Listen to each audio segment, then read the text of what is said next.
અને 7 દિવસની અંદર 100% બધા જ કોરોના પોઝિટિવ માંથી કોરોના નેગેટિવ રિપોર્ટ થઈ ગયા.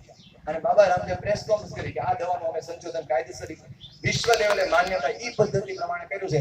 એટલે અમુક લોકોને એવું છે કે 1,40 કરોડ 140 કરોડ લોકો દેશમાં છે અને વિશ્વનું દવા કંપનીનું મોટું માર્કેટ થઈ ગયું. અને જો લોકોના મગજમાં માઇન્ડ ફિટ કર્યું છે બી, અને જો લોકોના મગજમાં એવું થઈ ગયું કે આયુર્વેદથી કોરોના મટી રહ્યો છે તો આપણો ધંધો ભાંગી જશે, એટલે એને દબાવવાની કોશિશ કરી.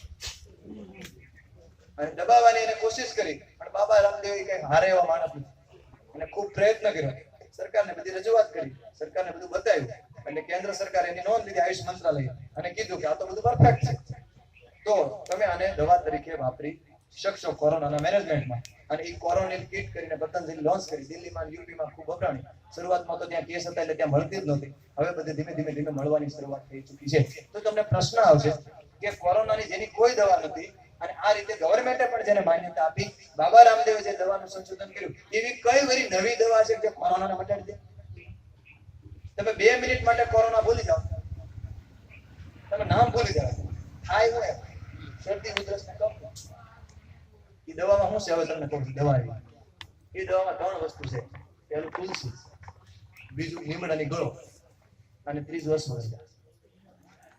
હમણાં એક નવું સંશોધન આવ્યું કે હળદર છે કોરોના વાયરસ સામે લડવા માટે શક્તિમાન છે. ગામડાના ભાભાને ખબર છે શરદીમાં હળદર કામ કરે, WHO વાળાને ખબર નથી, આપણે બાળક. બાકી મેં સંશોધન કર્યું. અમે ક્યાં સંશોધન કરવાની જરૂર છે? બધે હળદર પીધી જ છે શરદી. તમે નવું નામ આપી દો તો ધંધો માટે આપો, રસી માટે આપો, તમે દુનિયાને કબજો કરવા માટે આપો છો, બાયોલોજીકલ વોર માટે આપો. નવું નામ છે પેન્ડેમિક એક્ટ છે. હમણાં સંશોધન આવ્યું ઘૂંટ છે કામ કરે. કોને ખબર ઘૂંટ કપમાં કામ ન કરે? અભણ માણસને ખબર છે ને ગળો તાવ કરે. તો આ જેની દવા સાબિત થઈ. તો આપણે બધા ભારતના 1,40 કરોડ લોકોમાંથી 1,30 કરોડ લોકો અહીંયા બેઠા છે. ધારો કે મારી સંપર્કમાં છે, એ લોકો હળદર, તુલસી, ગળો, ઊંટનો ઉકાળો પીધો છે. કેટલા લોકો પીધો ઉકાળો પીધો? બાકી બધા લોકો ક્યાંક બીજો ઉકાળો પીધો છે, આ પીધું, ક્યાંક તો પ્રયોગ કર્યો છે. એ ગવર્મેન્ટનો 25 જે કાંઈ કર્યું છે પ્રયોગ તો કર્યા જ, એક બાકી નહીં હોય. તો ઈ હળદર, ઈ સૂંઠ, ઈ તુલસી, ઈ ગળો એની દવા સાબિત થઈ. તો કોઈ 2 મહિના પહેલા આ દવા પી લીધી હોય ટીવીમાં, તો આવવા નથી ધારો. તો શું એ હળદર, તુલસી, ગળો હું ના પાડશે? ના, ટીવીમાં કે નગારા નથી થઈ ગયા, હું તમારું કામ નહીં કરું, બરોબર નહીં કરે. ઈ જ એની દવા તરીકે સાબિત થઈ. તો આપણા દેશમાં કોરોના મહામારી એટલા માટે નહોતી. કોરોના તો આવવાનો તો બધાને ખબર જ હતી, વખતે જવાનો હતો, પણ પહોંચ્યા પછી અંદર રોગ પ્રતિકારક શક્તિ સારી હોય, અંદર નકામો કફ ન હોય તો મૃત્યુ ન થાય. એટલા માટે જેને વિશ્વમાં અભિમાન હતું કે અમારી પાસે સ્વાસ્થ્ય વ્યવસ્થા, અને ભારત વાળાને જે ગુલામી માનસિકતા હતી કે આપણી પાસે કાંઈ નથી, વિદેશમાં છે, એવા વિશ્વની જેની 4થા નંબરની સ્વાસ્થ્ય વ્યવસ્થા ઇટલી, ખાલી 6 કરોડની વસ્તી છે. ગુજરાતની 7.5 કરોડની વસ્તી છે. અને ભારતની 1,40 કરોડની વસ્તીમાંથી હજી 50,000 મૃત્યુ નથી થયા. ઇટલીમાં એકલામાં 60,000 થી 70,000 મરી ગયા. અમેરિકામાં 1,87,000 લોકો ઓન રેકોર્ડ તો કેટલા મર્યા, જેની પાસે સૌથી વિશ્વની સ્વાસ્થ્ય વ્યવસ્થા હતી. તો આપણી સ્વાસ્થ્ય વ્યવસ્થા આપને ખબર છે એનું કારણ શું? આપણે બધા લોકોએ, ભારતના લોકોએ કોરોનાથી બચવા માટે આપણે સત્સંગ પછી રાખશું, તો તમારા માટે સ્પેશિયલ ટાઈમ આપજો. તો કોરોનામાંથી બચવા માટે આપણે બધાએ ક્યાંક ને ક્યાંક આયુર્વેદિક આપણે બધાએ અપનાવ્યું છે. તો જ્યારે આખી દુનિયાનો સાચવે ત્યારે આપણો પરિવાર સાચવે, અને જ્યારે પરિવાર ન સાચવે ત્યારે આપણા માતા પિતા સાચવે. અને માતા પિતામાંથી ઘણીવાર પિતા કઠોર થાય તો માનો ખોળો હંમેશા બાળક માટે ખાલી જ હોય. તો આપણા ઋષિ મુનિઓને ખબર હતી કે ઔષધિ ઇતિ માતરમ, ઋગ્વેદનું સૂત્ર છે, તદ્ગો દેવી રૂપમ બ્રુવે. ઔષધિ માતા સમાન છે તથા ઔષધિ દેવી સમાન છે. અને આ બધી ઔષધિ આપણે આંગણે વાવી ન શકીએ. અને સૌથી વધારે ઉપયોગી થાય નાની બાબતમાં એવી તુલસીને માં તરીકે આપણા ઋષિ મુનિએ સ્થાપિત કરી, અને આપણે રોજ એનું પૂજન કરી રહ્યા છે. એ જ માએ આપને બતાવ્યા અને આપણે લોકો બચી રહ્યા છીએ. તો આ આયુર્વેદના કારણે આપણે બચી રહ્યા છીએ. પરંતુ નેવર ક્યારે ટીવીમાં નહીં આવે, કારણ તમે સાબુ, ધોવાનું, માસ્ક, સેનેટાઈઝર. પછી અત્યારે એક ફીટ મગજમાં કરવા માંડ્યા લોકોને ચાલુ થઈ ગયું છે કે કોરોના વાયરસ નવો છે, એની કોઈ દવા નથી, રસી આવશે પછી કોરોના થશે, રસી આવશે પછી કોરોના થશે. આ એક વસ્તુ ફીટ ચાલુ થઈ ગઈ.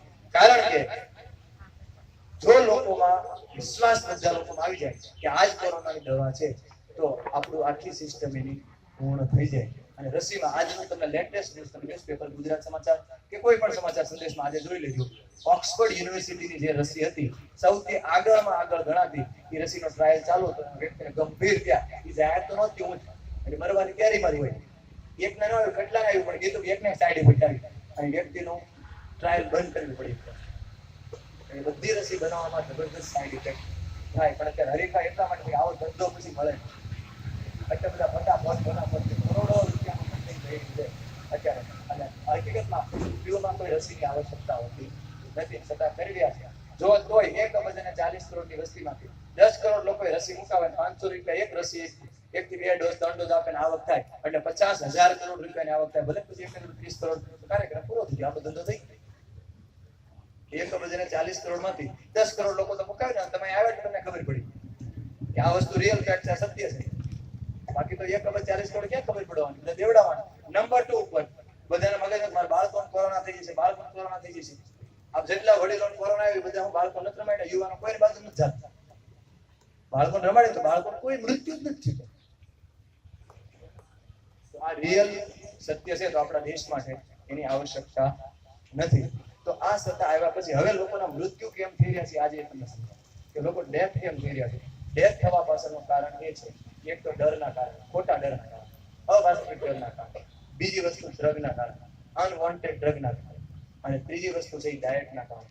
કોરોના વાયરસ હોય છતાં બધા લોકો દૂધ પીતા હોય, ચા બિસ્કિટ પીતા હોય, રોટલી ખાતા હોય, ઠંડુ પાણી પીતા હોય, એટલા કારણે લોકોના મૃત્યુ થઈ રહ્યા છે.